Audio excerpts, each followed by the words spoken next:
देखिए, document of title of goods, ये क्या चीज होती है, थोड़ा सा रीड करते हैं फिर समझते हैं। Document of title of goods includes bill of lading 1, dock warrant 2, warehouse keeper certificate 3, wharfinger certificate 4, railway receipt 5, multimodal transport document, warrant or order for the delivery of goods and other document used in the ordinary course of business as proof of possession or control of goods or authorizing or purporting to authorize either by endorsement or by delivery processor or document of transfer or receive goods thereby represented। क्या है इतना सारा? Definition जब भी लिखी जाती है law में तो समझने के एंगल से नहीं होती, समझाने के एंगल से होती है।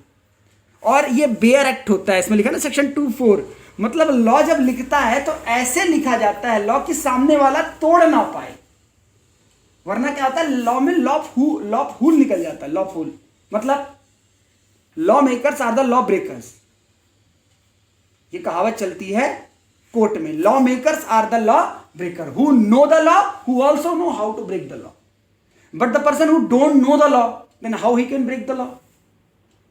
मंदिर में जब घुसोगे तो जब दर्शन करने जाओगे तो आपको पता रहेगा, इधर झुकते हैं, इधर घंटी बजाते हैं, इधर आरती जलाते हैं, इधर जाते। जो मंदिर गया ही नहीं उसे क्या पता? जो मंदिर गया इसका मतलब उसे पता है ना 1 बजे भाई भंडारा होता है, पहुंच जाया कर, है ना। और उसे यही पता है खाना बनता किस तरह, पीछे जाया कर, पीछे जब खत्म हो जाया कर ना, जब खत्म हो जाए लाइन में ना मिले तो पीछे ले आएगा। Law makers is law breakers. तो जब 2 वकील केस लड़ रहे होते हैं तो एक को बचाना होता है, एक को, समझ रहे, दोनों को ही अपने क्लाइंट को बचाना होता है, बट जीतेगा तो एक के पास दोषी व्यक्ति होता है उसे फिर भी बचाना है उसे, और एक के पास सही व्यक्ति होता है उसे तो जिताना ही है, ठीक है ना।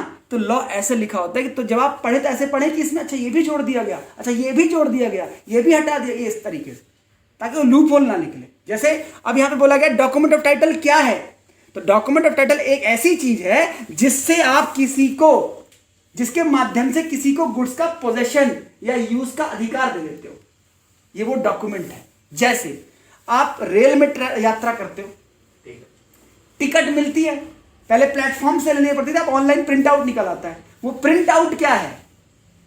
वो print out document of title है कि आपने टिकट बुक कराई है, आपकी सीट नंबर ये है, आपने पैसे दिए हैं और आप यात्रा कीजिए, पीछे लगता है हैप्पी जर्नी, ये है डॉक्यूमेंट ऑफ टाइटल।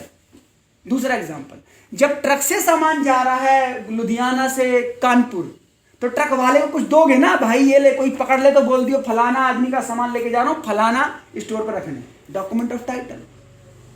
समझ में आ गया? तो डॉक्यूमेंट ऑफ टाइटल को सारी लैंग्वेज में कवर कर दिया। अब ये सारे क्या है, ये बिजनेस में चलते होंगे। डॉक वारंट है, बिल ऑफ लेडिंग है, वेयर हाउस कीपर है, वारफिंगर है, सर्टिफिकेट, रेलवे रिसिप्ट, मतलब जो जिस ट्रेड से फेमस है उसको क्या बोला गया? Document of title of goods. Clear है?